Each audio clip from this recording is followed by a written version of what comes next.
김광진 전 더불어민주당 의원, 김태현 변호사 나오셨습니다. 어서 오십시오. 네, 안녕하세요.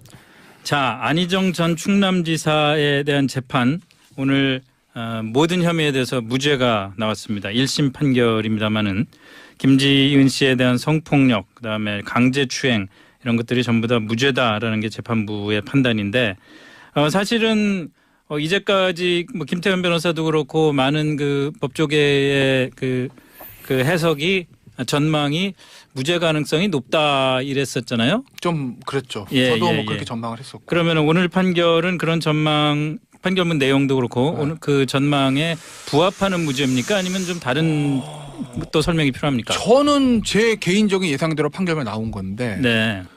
뭐 이런 걸 한번 생각하셔야 돼요. 그러니까 꼭 이 사건뿐만 아니라 우리나라 전반적 우리나라뿐만 아니고 미국도 마찬가지, 일본도 마찬가지고 모든 나라가 마찬가지입니다. 과연 재판이라는 건 무엇인가라는 우리 좀 철학적인 얘기를 해보면 재판은 진실을 탐구하는 진실을 찾아내는 기관이 아닙니다. 그래요? 진실은 당사자와 신만이 하는 거예요. 그렇지 않습니까? 그렇겠죠. 예. 재판은 진실을 밝히는 게 아니라 나타나 있는 증거로 사실관계를 확정하고 그걸 현행 법률에 따라서 해석해서 판단하는 기관입니다. 네. 그게 재판의 본질이다라는 말씀 제가 좀 드려요. 그러니까 이번 사건 같은 경우에 정말 김지은 씨하고 안희정 전 지사의 강제와 위압이 있는 성관계가 있을 수도 있습니다. 네. 그건 저도 모르겠습니다. 네. 그건 뭐 양 당사자하고 진짜 신만이 알겠죠. 물론 똑같은 행위에 대해서 안희정 전 지사하고 김지은 씨와의 어떤 생각이나 해석이 달랐을 수는 있어요. 예. 그러니까 뭐 약간의 어떤 그런 두 사람의 관계에 대해서 하지만 어쨌든 드러난 증거로 봤을 때는 이걸 위력에 의한 간음이라고 법원에서는 판단할 수 없었다는 거고 저도 사실 이제 재판 과정들이 이제 어쨌든 뭐 있었던 진술들이 언론에 보도가 되고 그리고 또 뭐 여의도 주변에서 또 얘기들이 도는 얘기들이 있잖아요. 그런 것들 종합해 봤을 때 과연 지금 나와 있는 증거로 위력에 의한 간음을 유죄 판결문을 쓸 수 있을까 해서 저는 사실 회의적으로 봤었고 그래서 오늘 판결문이 이제 그대로 나오는 거죠. 그러니까 판결문이 왜 이제 간단하게만 요약을 해드리면 이런 거예요. 그러니까 위력에 의한 간입니다. 위력 자체는 인정을 한 겁니다. 그러니까 안희정 지사라는 거대한 존재 자체가 위력이라는 건 인정을 한 건데 문제는 단순한 야 내가 안희정 지사야 그러니까 뭐 위력을 할 수 있는 지위에 있어 이게 아니라 실제로 어떤 위력의 행위가 있었는지 그리고 그 행위로 인해서 간음 행위를 했을 성관계 가졌을 때 인과관계가 있어 이걸 봐야 된다는 거고 그것도 그냥 추상적으로 안희정 지사니까 야 내 말 들어야 돼 너 아니면 잘러 뭐 이게 아니라 지금 간음 행위가 4번 있었다는 거냐 러시아, 스위스, 차안, 마포, 오피스 이렇게 4개입니다. 그 4번의 성행위에 있을 때 각각 어떤 위력이 있었고 왜 그걸로 성관계가 됐는지에서 구체적인 인과관계가 설명이 되다는 개별적 하나하나가 그래야지 유죄 판결을 쓸 수 있거든요. 근데 그러기에는 검찰 측에 그 위력이 있다는 점에 대한 입증이 부족하다고 판결을 본 거죠. 네. 위력. 근데 위력이라는 게 뭐 말씀해 보세요. 일단 뭐 이제 무죄라고 이제 나왔습니다만 결론적으로 증거 불충분이겠죠. 근데 다른 어떤 뭐 경제적으로 서로 계약서를 쓰거나 뭘 하거나 하는 관계 재판이 아닌 이런 감정과 관련한 문제에 있어서 그리고 지극히 이제 개인적으로 둘이 벌어지는 어떤 행위에 있어서 그럼 결국은 증거가 말하는 게 재판이다라고 말씀하셨는데 앞으로 그러면 다 어떤 녹음기를 24시간 갖고 다닐 수는 없는 거잖아요. 그래서 이러한 사건들을 항상 증거만을 가지고 얘기한다는 것이 맞을 것인가라고 하는 고민이 좀 있고요. 두 번째 이제 위력 말씀도 하셨는데 그러니까 위력이라고 하는 것이 일반적인 물리력이라고 하는 것과 다른 이유는 형태가 없지만 존재한다라고 하는 게 위력이잖아요. 그리고 그것을 직접적으로 나는 이 위력을 가지고 어떻게 행사하겠다. 그러니까 이번 판결에도 위력은 존재하나 행사하지 않았다 이렇게 말했는데 위력이라는 게 이런 거잖아요. 그러니까 여기서 예를 들면 상사 간의 위력이 발생하려면 당신이 이 일을 해주지 않으면 내가 뭐 어디 안 좋은 부서로 발령을 내리겠다. 아니면 뭐 이런 것들을 얘기해야 된다고 하는 것인데 직접적으로 말해야 된다라고 하는 건데 우리 재판정에서도 그 재판장님 들어오시니까 모두 기립해 주십시오라고 하는 위력의 행위를 행사할 때가 있어요. 근데 그러지 않더라도 어느 누구도 재판장에게 반말하지 않습니다. 심지어는 피해자로 와 있는 사람도 재판장에게 반말하지 않아요. 그 자체가 재판정에서는 판사에게 반말하면 안 됩니다라고 하는 행위를 하지 않았지만 이미 존재하는 위력이라고 하는 것이 있는 거죠. 위험이라고 하는 것이 존재하는 거죠. 그런데 존재하나 행위하지 않았다라고 하는 그것이 참 안타깝고요. 그리고 이제 판결문에도 잘 나오는 것처럼 범죄로 말할 만큼 그 정도까지의 수위는 아니다라고 하는 얘기들을 많이 했는데 참 이제 그게 우리가 그동안 이제 성범죄와 관련해서 계속 얘기 나왔던 한국 사회가 가지고 있는 그 한계라고 하는 걸 좀 너무 많이 얘기하는 것 같고 또 뭐 공소장 판결문 나오는 것처럼 뭐 오피스텔 문을 열고 나갈 수 있지 않느냐 뭐 하느냐라고 하는 그런 것과 관련해서도 이게 일반적으로 전혀 얼굴을 모르는 사람에게 네. 소위 강간을 당하는 행태가 아니라 네. 직장 내 성희롱이라고 하는 거잖아요. 근데 이 판결문만 보면 직장 내 성희롱이 발생하면 그날로 퇴사를 결정하든지 바로 어떤 고발 조치를 하거나 했어야 된다. 그게 자기결정권을 갖고 있는 거다라고 하는 걸로 느껴지거든요. 이 내용상으로. 그래서 좀 너무 지금의 시대와는 좀 맞지 않는 판결이지 않았나 싶은 생각이 좀 들어요. 그러니까 이제 이런 거예요. 그러니까 성범죄 같은 경우에는 수사기관도 어렵고 판사도 어렵고 실질적으로 변호인도 어렵습니다. 이 사람이 나한테 와서 거짓을 얘기하는지 알 수가 왜? 네. 네.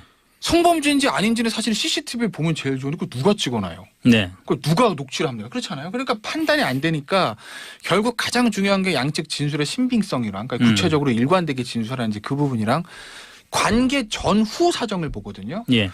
근데 그러니까 특히 제일 중요한 관계 후의 사정입니다.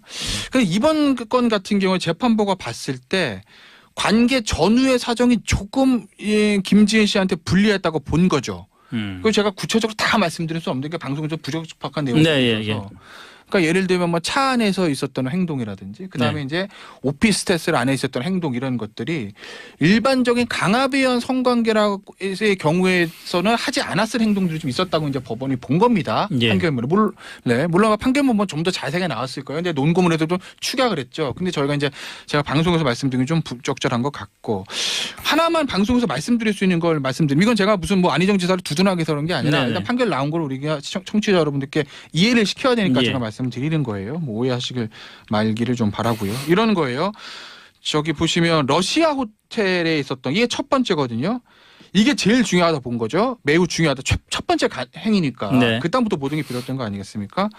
그런데 이런 거죠. 보시면 이후에 사건 이후의 행동들이 조금 미심쩍다라는 거예요. 그러니까 끝나고 뭐를 먹어 순두부를 식사하려고 했다. 와인바에 가서 술까지 마셨다. 귀국 후에 헤어샵을 찾아가서 미용사가 머리 손질 받았다. 이런 부분들. 그다음에 굳이 피고인한테 아니라 다른 사람한테라도 안희정 지사에 대한 어떤 가식의 태도를 취할 필요가 없는 일반적인 대화에서도 피고인인 안희정 전 지사를 지지하고 존경하는 마음을 주고받았다. 이런 걸 봤을 때 과연 성범죄에 당한 피해자가 안희정 전 지사한테 무서우니까 그렇다 칠 수 있어도 다른 동료들한테 우리 안희정 지사 굉장히 좋은 사람 예를 들면 어떤 존경과 그런 마음을 담는 얘기를 했다는 것은 좀 납득이 되지 그러니까 않는다는 그런 거고. 것들이 이제 독립된 그 행위로서 그런 것들이 의심을 살 수 있는 그렇죠. 그 순수성을 의심을 할 수 있는 요소이긴 하지만 또 거꾸로 얘기하자면 그런 그렇게 행동할 수밖에 없는 게 또 위력이라는 게 갖고 있는 힘이잖아요, 사실은. 그래서 사실은 요즘 판결들에 보면 심지어는 부부간에도 강간을 인정하잖아요. 네. 그런데 그런다고 해서 바로 부부간의 생활을 완전히 그냥 그날로 끝내느냐 그러지 않는 거죠. 그까지 재판장까지 가려면 꽤 오랜 시간의 관계를 유지하는 것이고 뭐 그러는 과정에서도 대외적으로 부부간에 해야 되는 어떤 행사가 있거나 뭐 가족 간의 모임이 있으면 다 했을 거예요. 아마도. 이분도 직장 생활을 그날로 그만둘 수 있는 상황이 아니었기 때문에 대외적으로 어떤 메시지를 전해야 되는 측면들은 있었을 것이고요.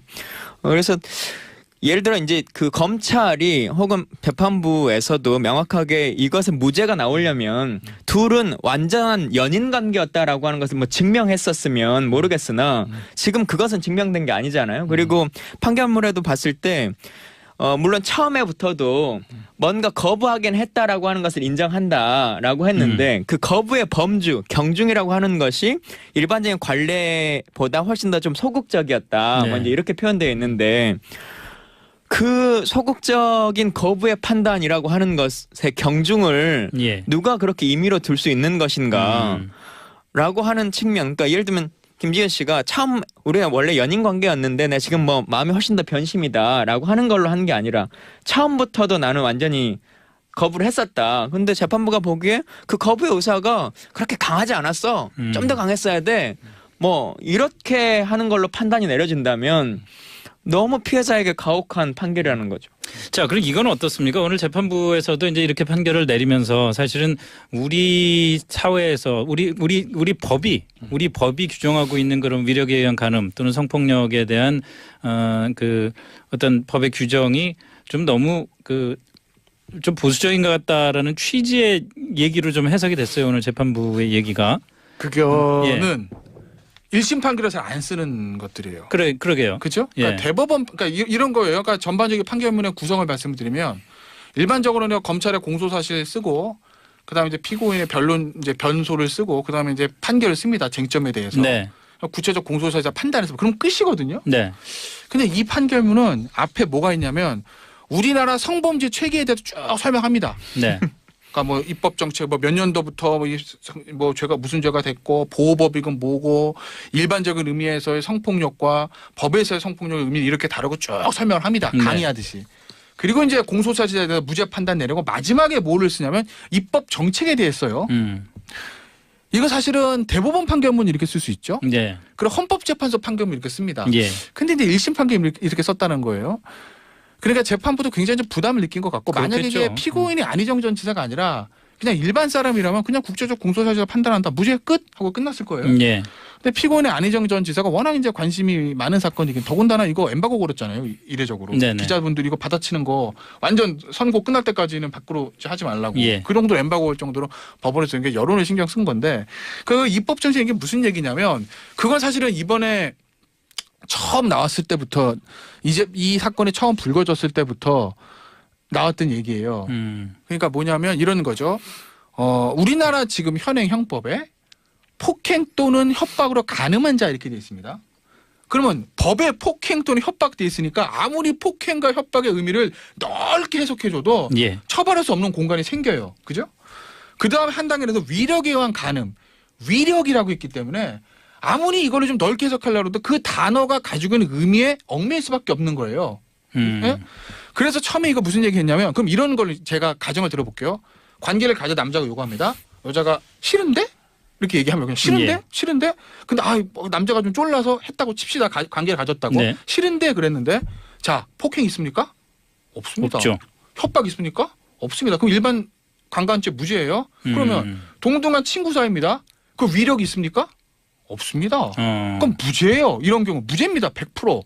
그런데 영국이나 구미 선진국, 미국 같은 데서는 이런 경우도 처벌한다는 데도 있다는 거잖아요. 노민스 노구나 그게. 그렇죠. 왜 그랬냐? 아니라고 했잖아. 근데 당신이 억지로 한 거 아니야? 물론 남자 측은 야, 그게 무슨 아니에요. 그냥 한번 빼는 거 이렇게 얘기는 했지만 여자가 명시적으로 아니라고 했기 때문에 그건 아니다 이렇게 의미를 하는 거거든요.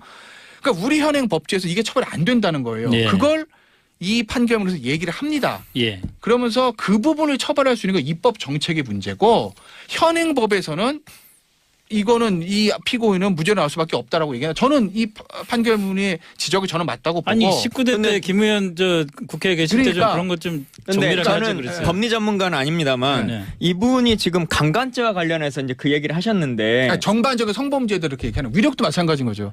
근데 명시하게는 강간이라고 했어요. 네. 근데 지금은 물리력에 의한 폭력이나 이것에 의한 것이 아니라 위력에 의한 그 성추행이다라고 하는 것이 명확하게 공소했고 또 실제 2017년이라고 하는 시기로 보면 일반적인 직장 상사의 범죄를 훨씬 넘어서서 대선 끝난 이후에 누가 봐도 차기 대통령 후보로서 가장 유력한 분이었어요. 예. 그만큼의 위력을 가질 만한 사람이 거의 없는 그렇죠. 정도의 위치였는데 위력에 의한 성폭행이냐 아니냐라고 하는 부분은 지금 있는 법률로도 충분히 평가할 수 있는 것인데 지금 여기서 물리력이 행사됐다고 말하는 사람이 없는 위력도 거잖아요. 마찬가지인 거죠. 위력도 그러니까 기본적으로 그러니까 친구 간의 그 문제랑 이건 이미 존재하는 위력인 거죠. 위력에 의한 간음도 지위가 있다고 해서 그럼 이제 사장과 예를 들면 아니 좀 극단적이에요. 사장과 아주 여비서의 관계는 전부 다 위력에 의한 간음 그건 아니잖아요. 그러니까 위력이 각각의 행위에 대해서 이 사람이 어떤 지위를 떠나서 어떤 위력적인 행위를 했고 예. 그로 인해서 어떤 간음이라든지 인과관계가 명확히 설치가 돼야 사실 유죄 판결을 쓸 수 있는 게 현행 형사사법 체계니까 우리가 딱 봐서 지사인데 차기 대선 후보 1순위인데 그러니까 거부할 수 없는 것 같은데 그러니까 억지로 했을 것 같은데 이거 가지고는 사실 유죄 판결 못 쓰죠. 그거는 어쩔 수가 없는 측면이 있어요. 왜냐하면 의심스러우면 피고인의 이익으로 하라고 했는데 판사 입장에서 뭐 이건 100% 안희정 사가 야 너 예를 들면 너 내 말 안 들으면 너 자른다. 나랑 같이 의심스러우면 피고인의 이익으로 해라. 의심스러우면 피고인의 이익으로 해라. 나는 이제 그게 이거는 형사소송법의 원칙이죠. 그러니까 이런 거예요. 그러니까 형사법에서 유죄를 받기 위한 요소가 5가지라고 있다고 합시다. 검찰은 유죄를 받아내기 위해서 5가지 다 입증해야 돼요. 완벽하게. 네. 근데 피고인 입장에서는 그중에 하나만 날려도 무죄가 나오는 것이거든요. 그러니까 그런 부분들이 있기 때문에 피해자들 입장에서 억울할 수도 있지만 이거는 우리 법 체계에서 저는 어쩔 수 없는 부분이 있다고 봐요. 그래서 네, 예. 이제 판사가 얘기했던 그 입법적인 예를 들면 이러는 거죠. 그러니까 이제 21대 들어가시면 이런 걸 발의 한번 해보세요. 예를 들어서 개정을 하는 거예요. 예를 들면 상대방의 동의 없이 간음한 자는 강간이야. 처벌한다. 이러면 굉장히 넓죠, 범위가. 예. 그러면 이 경우로 다 걸려드는 거죠. 예. 상대방. 근데 물론 그랬을 경우에 진짜 싫어. 이거를 어디까지 이제 그 싫다는 의미를 파악해야 되는지에서 여러 가지 다툼이 있을 수 있으나 폭행 또는 협박 또는 위력에 하는 간음 이거보다 범위는 굉장히 넓어지는 거죠. 그런 입법 정책의 문제를 법원 재판부가 제시를 한 건데 그거는 사실은 헌법재판소에서 할 얘기를 1심 판결에서 했다는 거 그만큼 좀 부담을 느끼고 있었다는 걸로 봐요 저는. 지금도 근데 재판부는 아니라는 의사 표명은 김 씨가 했다라고 하는 건 얘기는 하고 있어요. 그러니까. 근데 그거 갖고는 안 된다는 거잖아요. 우리 그러니까 아까 형사법 말씀드린 체계가. 대로 우리 법 체계가 상대방의 동의, 김광진 의원 발의 통과. 상대방 동의 없이 간음한 자는 처벌한다. 이러면 유죄죠. 그게 우리 법 체계는 그거 아니라는 거예요. 최소한 어느 정도의 간음 행위를 하기 위한 유형력의 행사, 힘의 행사, 폭행 협박 그게 안 되면 조금 낮았을 때 위력 또는 위계 이것까지 있어야 된다는 거거든요. 근데 그게 그러니까 다 입증이 안 위력이라고 되면 하는 안 것이 위력이라고 하는 것이 네. 그것을 행사해야 되는 것이냐라고 하는 얘기를 하는 거잖아요. 네. 이분은 네. 지금 뭐 예스 노 이 룰과는 별도의 문제로.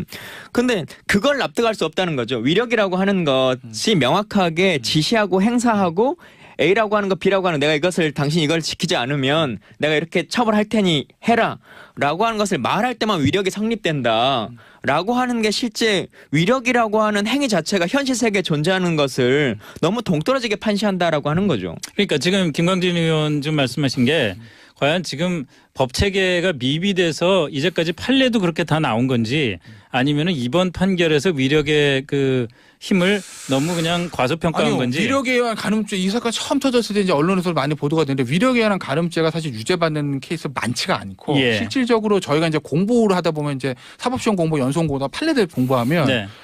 대표적으로 요새 많이 정말 많이 인구의 회자가 되는데 판례가 별로 없는 게 뭐냐면 직권남용. 그렇죠. 직무유기. 예, 뭐 되게 그렇죠. 그다음 위력에 의한 간음 이거예요. 업무방해. 방조범 이런 게 별로 없어요. 별로 없다는 얘기는 실제로 검찰이 기소도 잘 안 할 뿐더러 해도 유죄가 나온 경우가 극히 드물다는 얘기거든요. 그 정도로 지금 입증이 좀 난해하죠. 오히려 일반 폭행 또는 협박으로 이건 쉽습니다. 이거 입증하기 오히려 쉬워요. 왜냐하면 네. 힘을 써서 강제로 하는 거는 오히려 검찰한테는 입증하기 용이한데 위력에 의한 간음은 말씀하신 대로 두 사람의 지휘관계야 사실 뭔가 예민한 의사들이기 때문에 굉장히 어렵죠. 그런 한계는 있어요. 이 한계는 이 사건 처음부터 제시됐던 것이거든요. 어떤 의미에서 보면 제가 진실은 잘 모르겠으나 안희정 전 지사 측이 그걸 정확하게 캐치하고 변론 전략을 잘 썼다고 볼 여지도 있어요. 뭐 변호사로서는 제가 보면. 예, 예. 그리고 글쎄 이거 사실 판결문은 저도 이제 내일쯤 뭐 구해서 읽어볼 건데 판결문을 저희가 다 읽어드릴 수는 없지만 네. 오늘 논거문을 저희 다 보시면 조금 이해는 가시고 그런 그러니까 법원이나 수사기관이 성범죄인지 아닌지 판단할 때 보는 중요한 요소들 이후의 행동들 그거 제가 말씀드렸잖아요. 방송에서 말하기는 좀 부적절하다. 네, 알겠습니다. 그런 행동들이 있으면 법원 입장에서는 쉽게 유죄 못 쓰죠. 그건. 좋습니다. 뭐 네. 그 법리와 관련해서 이 정도를 정리를 하고 21대 김광진 의원이 들어가시면은 성범죄 관련해서 훨씬 더 엄밀한 또 시대에 맞는 그런 법안을 입법하실 거라고 믿고. 근데 법만의 문제는 꼭 아닌 것 같습니다. 물론 그렇죠. 제가 물론 볼 거예요. 그렇죠. 발의 하나 예. 가지고. 근데 오늘 저희 방송 들어오기 전까지 지켜봤는데 다른 당들은 정의당 포함해서 다른 당들은 다 이 논평을 냈는데 그리고 또 어떻게 보면은 사실은 그 피해자를 좀 옹호하는 쪽에 논평을 냈는데 민주당은 아무것도 없네요. 저도 뭐 확인해 보진 않고 왔는데 네. 뭐 굳이 개입할 그런 생각들은 뭐 없어서 그럴지 어쩔지 모르겠습니다만 아무리 뭐 그러고 해도 여성위원회 정도에서는 입장을 내지 않겠습니까? 너무 좀 지켜보시죠, 고민하는 건가요? 안희정 전 지사기 때문에? 뭐 왜냐하면 그런- 민주당이 요즘 그렇지 않아도 뭐 그 페미니스트 대통령이라고 문재인 대통령이 그 공약하고 대통령이 됐는데 뭐 어쩌다 그래서 뭐 그런 여성 측면들도 표에 있긴 좀 부담도 하겠지만 있는데 개별 정치인들이 정치적인 이제 발언을 하는 것과 네. 그래도 어쨌든 사법부의 결정이 내려지는 것과 관련해서 그 자체를 이제 비판하는 것은 좀 차이점이 있으니까 이게- 여당 입장이 예. 있으니까 안희정 전 지사 좀 탈당했나요? 제명이겠죠. 제명됐죠. 제명. 물론 제명됐으니까 당이는 당 사람은 아닌데 어쨌든 그 당에 전직 대선 후보 경선까지 유력한 지사 중에는 그 당 소속 조지사였는데 여기다가 사실 논평을 내라가는 전 좀 잔인한 것 같아요. 그러니까 예를 들면 유죄가 나왔으면 안희정 지사 유죄 나왔습니다. 우리도 어쨌든 그 당에 소속된 당으로서 깊이 사죄합니다. 반성 이렇게 하면 되는데 네. 유죄가 아닙니다. 무죄가 나왔는데 이걸 가지고 현명한 사법의 판결 우리 안희정 전 이럴 수는 없는 거고 그렇다고 그런다고 이걸 사법부의 가지고 판결을 사법부의 믿을 수 판결 없습니다. 믿을 수 이렇게 할 없습니다. 수도 여기도 네, 본인 당의 전 지사였던 사람으로 이거 잘못된 거면 이렇게 할 수도 없는 거고 여기서 민주당의 논평을 요구하는 사실 좀 뭐 전 고민스러운 점은 네. 저도 뭐 이해를 합니다. 네. 사실. 이해 가요 전. 다만 네. 이번 판결을 계기로 해서 사실은 좀 우려되는 게 지금 뭐 여성계에서는 굉장한 반발을 하고 있는 거고 또 앞으로 사회 전체를 볼 때도 어떻게 보면 우리 사회를 한 단계 업그레이드 할 수 있는 기회라고 생각을 했던 그 미투 운동이 이번 판결로 혹시라도 좀 제동이 걸리거나 문제가 생기지 않을까 걱정들을 많이 하는데 그러지는 않을까요? 어떨까요? 그러지 않게 또 해야 되는 그러지 또 않게 의무도 있는 해야겠죠. 거고. 뭐 그 추동력을 이제 따라가야 될 텐데 뭐 네. 여기 판결 마지막에도 법을 좀 바꿨으면 좋겠다라고 한 네. 제시를 했습니다만 사실은 사회가 바뀌고 그 이후에 이제 입법부가 법안을 좀 바꿔도 그래도 사법부가 좀 더 그 예전의 판결들을 많이 하긴 상대적으로 하는데 보수적으로 움직이겠죠. 보수적으로 많이 예. 하는데요. 저는 재판부 스스로도 좀 그 선도적인 판결을 있는 법령 안에서도 좀 내릴 수 있을 테니까 그런 것을 보시면 좋겠다. 그리고 진짜 위력이라고 하는 것, 아까 직권남용이라고 하는 것, 결국 그런 경우에서는 힘 가진 사람이 훨씬 더 유리할 수밖에 없는 구조인 거잖아요. 증거나 뭐 이런 여러 가지 것과 관련해서도. 지금 상황에서 그래서- 특히나 진짜 그런 네, 결과죠. 그래서- 증거가 없을 경우 네, 증거로 재판한다라고 하는 것이 물론 한 명의 그 선량한 피해자라도 만들면 안 된다라고 하는 것도 있겠습니다만 지금의 상태에서 그 증거로만 꼭 다 말하지 못하는 것과 관련한 판결들도 잘 좀 해주시면 좋겠다. 물론 그렇다고 막 여론의 편성에서만 할 수는 없겠지만 시대에 맞는 판결이 있으면 좋겠다. 그리고 이 미투 운동이라고 하는 건 생각해 보면 가장 먼저 제기한 것이 그 검사님이셨잖아요.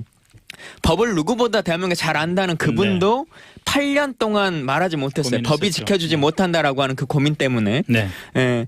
그러한 것들을 일반 시민은 훨씬 더 심하게 느끼니까 사법부가 법이 그렇게 멀지 않다는 것을 그리고 법이 진짜 피해자와 힘없는 사람들을 보호한다는 것을 재판의 판결로 좀 증명하셨으면 좋겠다는 생각이 듭니다. 저는 사실 이 판결 때문에 미투 운동이 뭐 꺾인다. 전 그렇게 보진 않아요. 이건 네. 그냥 개별적인 사건의 하나일 뿐이고 네.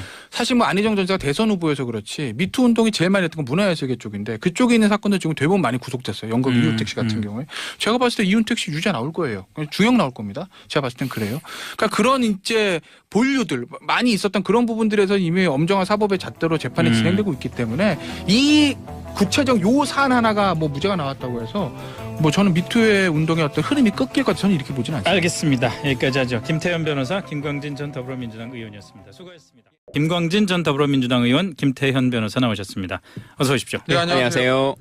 자, 안희정 전 충남지사에 대한 재판 오늘 모든 혐의에 대해서 무죄가 나왔습니다. 1심 판결입니다마는 김지은 씨에 대한 성폭력, 그다음에 강제추행 이런 것들이 전부 다 무죄다라는 게 재판부의 판단인데 사실은 이제까지 뭐 김태현 변호사도 그렇고 많은 그 법조계의 그 해석이 전망이 무죄 가능성이 높다 이랬었잖아요. 좀 그랬죠. 예, 저도 예, 뭐 그렇게 예. 전망을 했었고. 그러면 오늘 판결은 그런 전망 판결문 내용도 그렇고 오늘 그 전망에 부합하는 무죄입니까? 아니면 좀 다른 또 설명이 필요합니까? 저는 제 개인적인 예상대로 판결만 나온 건데 네.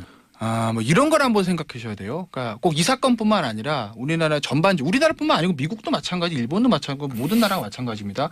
과연 재판이라는 건 무엇인가라는 우리 좀 철학적인 얘기를 해보면 재판은 진실을 탐구하는 진실을 찾아내는 기관이 아닙니다. 그래요? 진실은 당사자와 신만이 하는 거예요. 그렇지 않습니까? 그렇겠죠. 예. 재판은 진실을 밝히는 게 아니라 나타나 있는 증거로 사실관계를 확정하고 그걸 현행 법률에 따라서 해석해서 판단하는 기관입니다. 네. 그게 재판의 본질이다라는 말씀 제가 좀 드려요. 그러니까 이번 사건 같은 경우에 정말 김지은 씨하고 안희정 전 지사의 강제와 위압이 있는 성관계가 있을 수도 있습니다. 네. 그건 저도 모르겠습니다. 네. 그건 뭐 양 당사자하고 진짜 신만이 알겠죠. 물론 똑같은 행위에 대해서 안희정 전 지사하고 김지은 씨와의 어떤 생각이나 해석이 달랐을 수는 있어요. 예. 그러니까 뭐 약간의 어떤 그런 두 사람의 관계에 대해서 하지만 어쨌든 드러난 증거로 봤을 때는 이걸 위력에 의한 간음이라고 법원에서는 판단할 수 없었다는 거고 저도 사실 이제 재판 과정들이 이제 어쨌든 뭐 있었던 진술들이 언론에 보도가 되고 네. 그리고 또 뭐 여의도 주변에서 또 얘기들이 도는 얘기들이 있잖아요. 그런 것들 종합해 봤을 때 과연 지금 나와 있는 증거로 위력에 의한 간음을 유죄 판결문에 쓸 수 있을까 해서 저는 사실 회의적으로 봤었고 그래서 오늘 판결문이 이제 그대로 나오는 거죠. 그러니까 판결문이 왜 이제 간단하게만 요약을 해드리면 네. 이런 거예요. 그러니까 위력에 의한 간입니다. 위력 자체는 인정을 한 겁니다. 그러니까 안희정 지사라는 거대한 존재 자체가 위력이라는 건 인정을 한 건데 네. 문제는 단순한 야 내가 안희정 지사야 그러니까 뭐 위력을 할 수 있는 지위에 있어 이게 아니라 예. 실제로 어떤 위력의 행위가 있었는지 그리고 그 행위로 인해서 간음 행위를 했을 성관계 가졌을 때 인과관계가 있어 이걸 봐야 된다는 거고 그것도 그냥 추상적으로 안희정 지사니까 야 내 말 들어야 돼 너 아니면 잘러 뭐 이게 아니라 네. 지금 간음 행위가 4번 있었다는 거냐 러시아 스위스 차안 마포 오피스 이렇게 4개입니다. 그 4번의 성행위 있을 때 각각 어떤 위력이 있었고 왜 그걸로 성관계가 됐는지에서 구체적인 인과관계가 설명이 되다는 개별적 하나하나가 그래야지 유죄 판결을 쓸 수 있거든요. 근데 그러기에는 검찰 측에 그 위력이 있다는 점에 대한 입증이 부족하다고 판결을 본 거죠. 네, 네. 위력. 근데 위력이라는 게 뭐 말씀해 보세요. 예. 일단 뭐 이제 무죄라고 이제 나왔습니다만 결론적으로 증거 불충분이겠죠. 근데 다른 어떤 뭐 경제적으로 서로 계약서를 쓰거나 뭘 하거나 하는 네. 관계 재판이 아닌 이런 감정과 관련한 문제에 있어서 그리고 지극히 이제 개인적으로 둘이 벌어지는 어떤 행위가 있어서 그럼 결국은 증거가 말하는 게 재판이다라고 말씀하셨는데 앞으로 그러면 다 어떤 녹음기를 24시간 갖고 다닐 수는 없는 거잖아요. 그래서 이런 사건들을 항상 증거만을 가지고 얘기한다는 것이 예. 맞을 것인가라고 하는 고민이 좀 있고요. 두 번째 이제 위력 말씀도 하셨는데 그러니까 위력이라고 하는 것이 일반적인 물리력이라고 하는 것과 다른 이유는 그러면 법에 폭행 또는 협박돼 있으니까 아무리 폭행과 협박의 의미를 넓게 해석해줘도 예. 처벌할 수 없는 공간이 생겨요. 그죠? 그 다음에 한 단계에서 위력에 의한 간음. 위력이라고 있기 때문에 아무리 이거를 좀 넓게 해석하려고 해도 그 단어가 가지고 있는 의미에 얽매일 수밖에 없는 거예요. 예? 그래서 처음에 이거 무슨 얘기 했냐면 그럼 이런 걸 제가 가정을 들어볼게요. 관계를 가져 남자가 요구합니다. 여자가 싫은데? 이렇게 얘기하면 그냥 싫은데? 예. 싫은데? 근데 남자가 좀 쫄라서 했다고 칩시다. 관계를 가졌다고. 네. 싫은데 그랬는데 자 폭행 있습니까? 없습니다. 없죠. 협박 있습니까? 없습니다. 그럼 일반 강간죄 무죄예요? 그러면 동등한 친구 사이입니다. 그 위력이 있습니까? 없습니다. 그럼 무죄예요. 이런 경우 무죄입니다. 100%. 그런데 영국이나 북미 선진국, 미국 같은 데서는 이런 경우도 처벌한다는 데도 있다는 거잖아요. 노민스 노구나 그게. 그렇죠. 왜 그랬냐? 아니라고 했잖아. 근데 당신이 억지로 한 거 아니야? 물론 남자 측은 야, 그게 무슨 아니에요. 그냥 한번 빼는 거 이렇게 얘기는 했지만 여자가 명시적으로 아니라고 했기 때문에 그건 아니다 이렇게 의미를 하는 거거든요. 그러니까 우리 현행 법제에서 이게 처벌이 안 된다는 거예요. 예. 그걸 이 판결문에서 얘기를 합니다. 예. 그러면서 그 부분을 처벌할 수 있는 건 입법 정책의 문제고 현행 법에서는 이거는 이 피고인은 무죄로 나올 수밖에 없다라고 얘기해요. 저는 이 판결문의 지적이 저는 맞다고 보고. 아니 19대 때 김 의원 국회에 계실 때 좀 그러니까. 그런 것 좀 근데 정리를 하지 저는 그랬어요. 법리 전문가는 아닙니다만 네. 이분이 지금 강간죄와 관련해서 이제 그 얘기를 하셨는데 아니, 전반적인 성범죄들 이렇게 얘기하는 위력도 마찬가지인 거죠. 아니 근데 명시하기는 강간이라고 했어요. 네. 근데 지금은 물리력에 의한 폭력이나 이것에 의한 것이 아니라 위력에 의한 그 성추행이다라고 하는 것이 명확하게 공소했고 또 실제 2017년이라고 하는 시기로 보면 일반적인 직장 상사의 범죄를 훨씬 넘어서서 대선 끝난 이후에 누가 봐도 차기 대통령 후보로서 가장 유력한 분이었어요. 예. 그만큼의 위력을 가질 만한 사람이 거의 없는 그렇죠. 정도의 위치였는데 위력에 의한 성폭행이냐 아니냐라고 하는 부분은 지금 있는 법률로도 충분히 평가할 수 있는 것인데 지금 여기서 물리력이 행사됐다고 말하는 사람이 없는 위력도 거잖아요. 마찬가지인 거죠. 위력도 그러니까 기본적으로 그러니까 친구간의 그 문제랑 이건 이미 존재하는 위력인 거죠. 위력에 의한 간음도 지위가 있다고 해서 그럼 이제 사장과 예를 들면 아니 좀 극단적이에요. 사장과 아주 여비서와의 관계는 전부 다 위력에 의한 간음 그건 아니잖아요. 그러니까 위력이 각각의 행위에 대해서 이 사람이 어떤 위력 지위를 떠나서 어떤 위력적인 행위를 했고 예. 그로 인해서 어떤 간음이라든지 인과관계가 명확히 설치가 돼야 사실 유죄 판결을 쓸 수 있는 게 현행 형사사법 체계니까 우리가 딱 봐서 지사인데 차기 대선 후보 1순위인데 그러니까 거부할 수 없는 것 같은데 그러니까 억지로 했을 것 같은데 이거 가지고는 사실 유죄 판결 못 쓰죠. 그거는 어쩔 수가 없는 측면이 있어요. 왜냐하면 의심스러우면 피고인의 이익으로 하라고 했는데 판사 입장에서 이건 100% 안희정 진사가 야 너 예를 들면 너 내 말 안 들으면 너 자른다. 나랑 같이 의심스러우면 피고인의 이익으로 해라. 의심스러우면 피고인의 이익으로 해라. 나는 이제 그게 이거는 형사소송법의 원칙이니까. 그러니까 이런 거예요. 그러니까 형사법에서 유죄를 받기 위한 요소가 5가지라고 있다고 합시다. 검찰은 유죄를 받아내기 위해서 5가지 다 입증해야 돼요. 완벽하게. 네. 근데 피고인 입장에서는 그중에 하나만 날려도 무죄가 나오는 것이거든요. 그러니까 그런 부분들이 있기 때문에 피해자들 입장에서 억울할 수도 있지만 이거는 우리 법책에서 저는 어쩔 수 없는 부분이 있다고 봐요. 그래서 대부분 이제 판사가 얘기했던 그 입법적인 예를 들면 이러는 거죠. 그러니까 이제 21대 들어가시면 이런 걸 발의 한번 해보세요. 예를 들어서 개정을 하는 거예요. 예를 들면 상대방의 동의 없이 간음한 자는 강간이야. 처벌한다. 이러면 굉장히 넓죠 범위가. 예. 그러면 이 경우로 다 걸려드는 거죠. 예. 상대방. 근데 물론 형태가 없지만 존재한다라고 하는 게 위력이잖아요.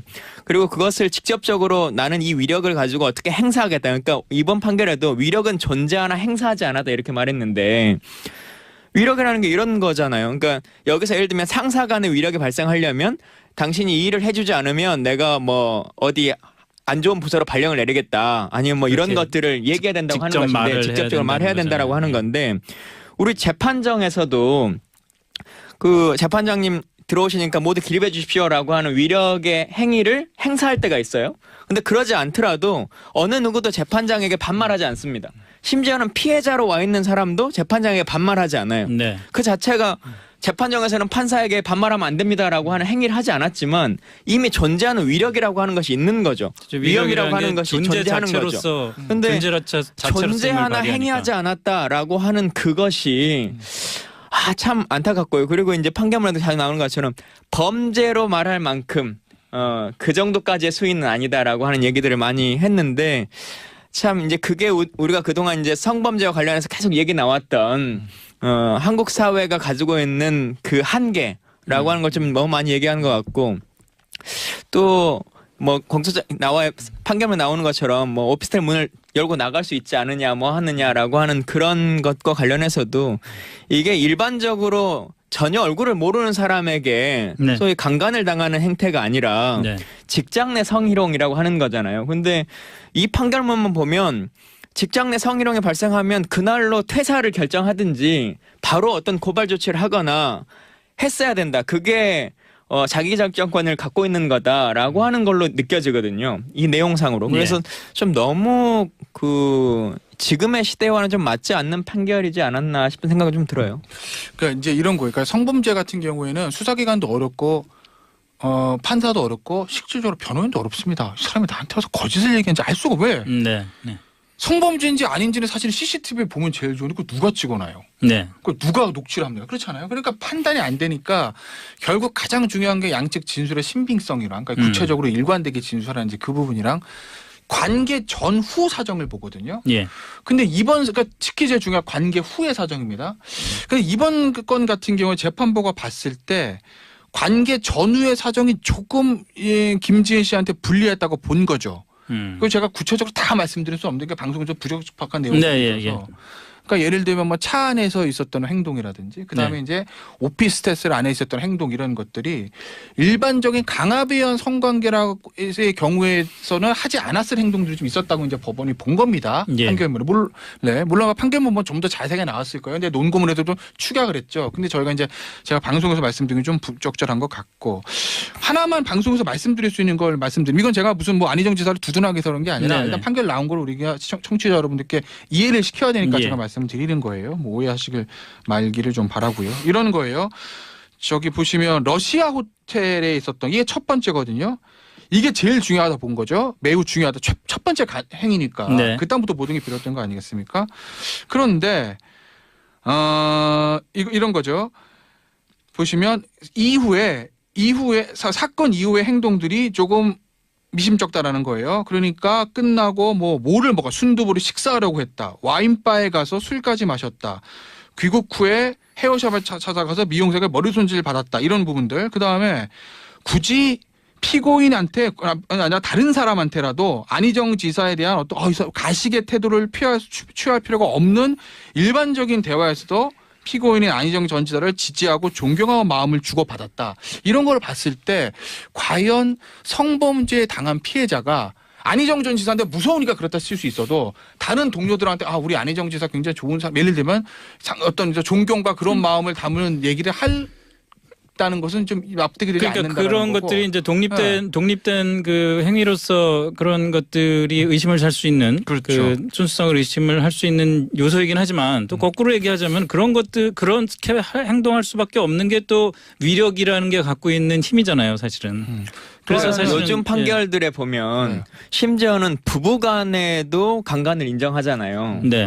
그런데 그런다고 해서 바로 부부간의 생활을 완전히 그냥 그날로 끝내느냐 그러지 않는 거죠. 그까지 재판장까지 가려면 꽤 오랜 시간의 관계를 유지하는 것이고 뭐 그러는 과정에서도 대외적으로 부부간에 해야 되는 어떤 행사가 있거나 뭐 가족 간의 모임이 있으면 다 했을 거예요. 아마도.